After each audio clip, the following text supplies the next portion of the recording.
Mesdames, Messieurs, bonjour, bonsoir, bienvenue dans Info Pacifique, les titres à la une. Le Premier ministre Ariel Henry a indiqué qu'il va réitérer sa demande auprès du secrétaire général de l'ONU relative au déploiement d'une force étrangère dans le cadre de la lutte contre l'insécurité en Haïti. Selon le chef du gouvernement, la Jamaïque a réaffirmé sa volonté de participer à une éventuelle force spéciale et multinationale dans le pays. Unité d'enquête criminelle transnationale d'Haïti, TCIU, c'est le nom d'une nouvelle structure qui sera créée au sein de la PNH avec le soutien du département d'État en vue de faciliter les enquêtes et les poursuites des crimes transnationaux, y compris ceux ayant un lien avec les États-Unis. La représentante spéciale du secrétaire général de l'ONU en Haïti et chef du Bureau intégré des Nations Unies en Haïti, BINU, Maria Isabel Salvador, encourage la communauté internationale à investir davantage en Haïti en vue de pouvoir lutter notamment contre les catastrophes naturelles. Et puis décès de 5 détenus à Petit-Gouave du 31 mai au 7 juin dernier, les conditions de détention ont été mises en cause dans la cité de l'Indépendance. L'agent intérimaire de Léogane, Ernson Henry, appelle à l'intervention du gouvernement central en vue de soulager les populations locales victimes des inondations du 3 juin. Ces titres et bien d'autres à développer pour vous après la pause. Si vous jugez que cette vidéo est intéressante, n'hésitez pas à liker et partager la vidéo. Et surtout, n'oubliez pas de vous abonner à cette chaîne et activer la cloche de notification pour ne pas louper aucune de nos vidéos.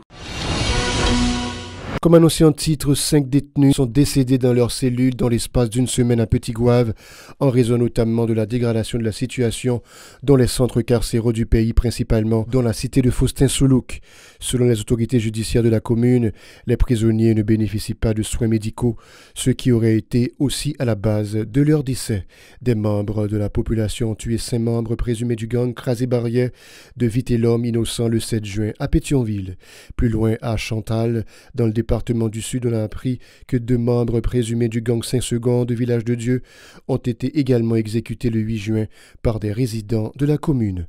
Auparavant, les malfrats auraient assassiné un agriculteur alors qu'il allait vaquer à ses activités selon les informations sur ce dossier. Dans plusieurs endroits du pays, les citoyens ont eu recours à la justice expéditive dans le cadre de la lutte contre les gangs criminels qui les terrorisent. Le Premier ministre Ariel Henry va réitérer sa demande relative à l'appui d'une force étrangère dans le cadre de la lutte contre l'insécurité en Haïti. En ce sens, une correspondance sera adressée sous peu au secrétaire général de l'ONU, a annoncé le chef du gouvernement. La Jamaïque a réaffirmé sa volonté de participer à une force spéciale et multinationale en Haïti pour lutter contre l'insécurité. C'est félicité le chef du gouvernement lors d'un point de presse le 9 juin à l'aéroport international Toussaint-Louverture. Il a fait savoir qu'avec l'aval des membres du gouvernement et du Haut Conseil de transition HTC, il poursuivra les consultations en vue de parvenir à l'envoi d'une force spéciale pour aider à restaurer la sécurité dans le pays dans la perspective de la tenue d'élections. Ces déclarations. La Jamaïque a réaffirmé sa volonté de participer à une force spéciale multilatérale. Je dois vous dire que dans le cadre des discussions qui se poursuivent pour le déploiement de cette force multinationale, j'ai, avec l'aval du gouvernement et du Haut Conseil de la transition, et après concertation avec certains partenaires, adressé une correspondance au secrétaire général des Nations Unies pour réitérer notre demande produite en octobre dernier. Je continue les contacts au niveau international sur la question, car le rétablissement d'un climat sécuritaire demeure une urgence et un impératif si nous voulons aller aux élections et si nous voulons vivre. Le Premier ministre a aussi évoqué la rencontre prévue à la Jamaïque ce week-end autour de la crise haïtienne.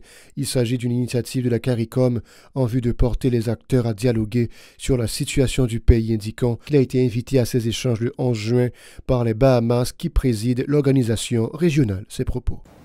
L'initiative de la CARICOM d'inviter à la Jamaïque des acteurs haïtiens qui, pour diverses raisons, n'arrivent pas à se parler ici en Haïti, a été évoquée. Je répondrai à l'invitation du Premier ministre des Bahamas, qui préside la CARICOM, parce que je demeure un homme de dialogue, toujours prêt à parler avec les compatriotes de bonne volonté pour trouver des solutions durables aux crises que connaît notre pays. Plus loin, Dr Henry a indiqué avoir décidé de renforcer la coopération de son gouvernement avec la CARICOM en vue de pouvoir faire face aux problèmes communs que confrontent ces pays. Il s'est réjoui de la rencontre du 8 juin qui s'est déroulée aux Bahamas avec la participation de la vice-présidente des États-Unis, Kamala Harris. Les discussions portaient notamment sur la coordination de l'aide internationale, l'environnement et la sécurité alimentaire.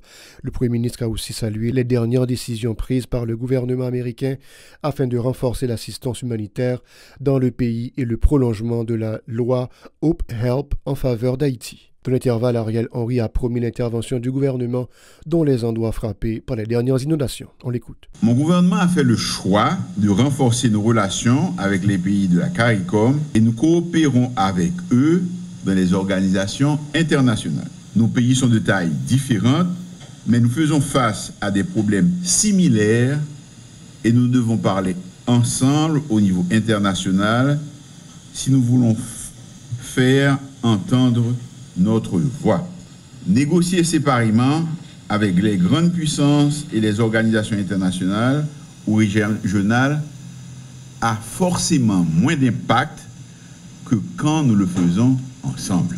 Nous avons parfois des intérêts divergents. Les États-Unis d'Amérique ont décidé de prolonger la loi Hope Help qui devait prendre fin en 2025. Ils ont annoncé aussi une aide supplémentaire de 53,7 millions de dollars en réponse à la crise humanitaire. Toujours à travers l'USAID, 1,5 millions seront consacrés pour l'agriculture et l'élevage. Le gouvernement, avec l'accompagnement de nos partenaires internationaux, fait de son mieux pour apporter du secours aux victimes des dernières inondations. Unité d'enquête criminelle transnationale d'Haïti, TCIU, c'est le nom d'une nouvelle structure qui sera créée au sein de la PNH avec le soutien du département d'État en vue de faciliter les enquêtes et les poursuites des crimes transnationaux, y compris ceux ayant un lien avec les États-Unis. Selon les responsables, le TCIU se concentrera sur les crimes, y compris la contrebande d'armes à feu et de munitions, la traite des êtres humains et les activités de gangs transnationaux. Par ailleurs, les États-Unis, par le biais de l'Agence américaine pour le développement international USAID, ont fourni une nouvelle assistance supplémentaire de 53,7 millions de dollars en vue d'adresser la crise humanitaire en Haïti. Une aide alimentaire vitale sera notamment apportée aux citoyens dont 4,9 millions sont confrontés à une insécurité alimentaire aiguë. En outre, ces fonds soutiendront les soins aux survivants de la violence sexiste et fourniront un accès à l'eau potable et aux soins de santé. L'USAID a également l'intention de fournir 10,5 millions de dollars supplémentaires en aide au développement pour améliorer la résilience et la productivité dans le secteur de l'agriculture et de l'élevage en Haïti. Plus loin, le gouvernement américain déclare soutenir l'extension du programme de préférence commerciale Hope Help pour Haïti, ont indiqué les responsables. La représentante spéciale du secrétaire général de l'ONU en Haïti et chef du Bureau intégré des Nations Unies en Haïti, BINU, Maria Isabel Salvador, encourage la communauté internationale à investir davantage en Haïti en vue de pouvoir lutter notamment contre les catastrophes naturelles.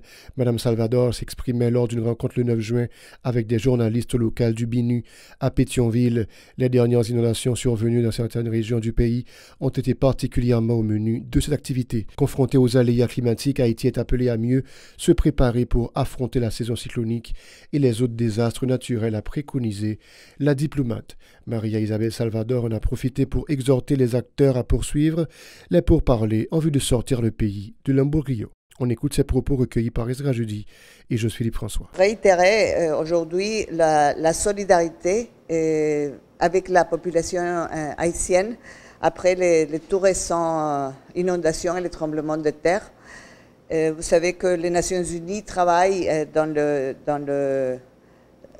différentes manières à côté des autorités du pays pour venir en aide des populations affectées, surtout et spécialement et notamment en matière d'assistance alimentaire d'urgence.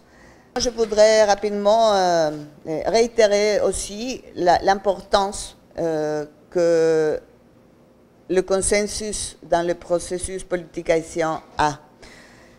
Pour arriver, bientôt on espère, aux élections apaisées et ça dès que les conditions de sécurité le permettront. Plus loin, Maria Isabel Salvador se dit alarmée par l'insécurité permanente dont l'impact est considérable sur toutes les activités du pays. Madame Salvador a salué la relance du processus de vetting au niveau de la police nationale, une initiative qui pourra aider l'institution policière à regagner la confiance de la population, selon Madame Salvador. On l'écoute toujours au micro d'Esdra Jeudi et de José Philippe François. La situation sécuritaire en général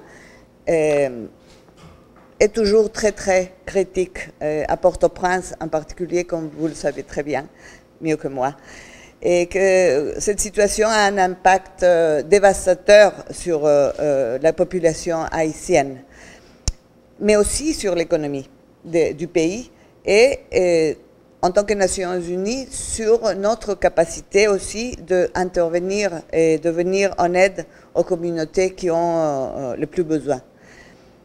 C'est pourquoi pour nous, l'amélioration de la situation sécuritaire est vraiment une de nos premières priorités. La Journée nationale de l'enfant sera commémorée le 12 juin.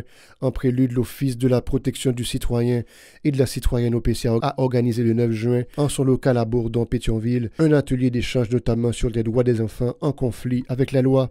Selon les organisateurs, cette démarche devait permettre de dégager des pistes de solutions aux problèmes confrontés au niveau du respect des droits des enfants en Haïti. Écoutons Edison Deliscar de l'OPC au micro de Shilov Semixon et Listravensky des Rameaux.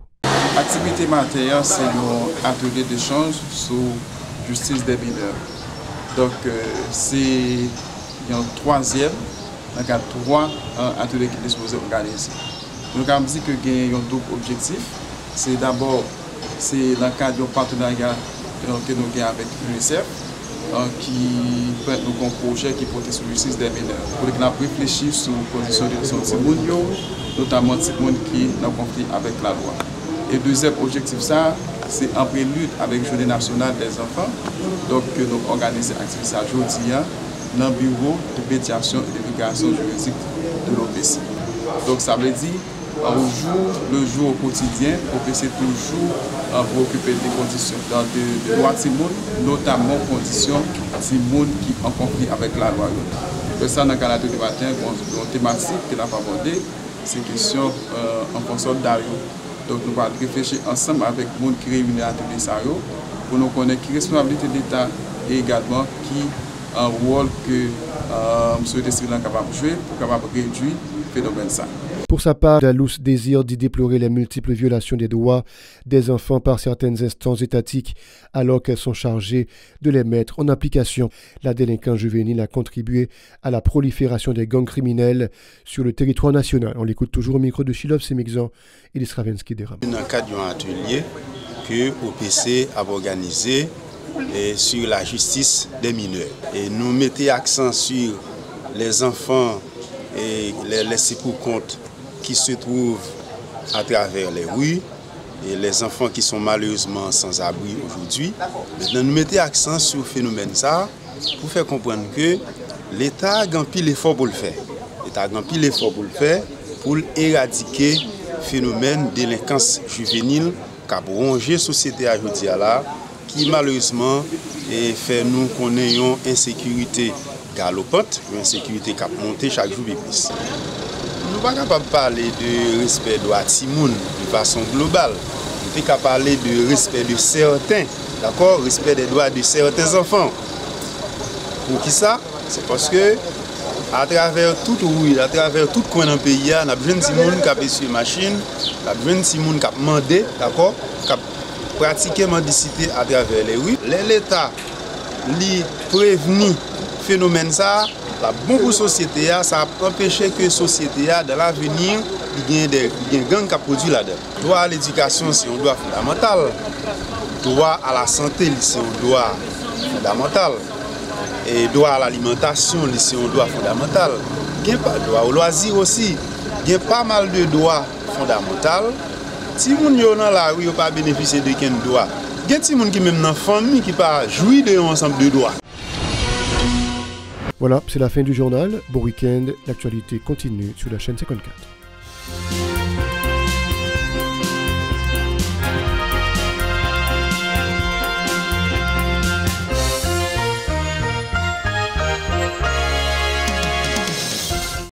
vous jugez que cette vidéo est intéressante, n'hésitez pas à liker et partager la vidéo. Et surtout, n'oubliez pas de vous abonner à cette chaîne et activer la cloche de notification pour ne pas louper aucune de nos vidéos.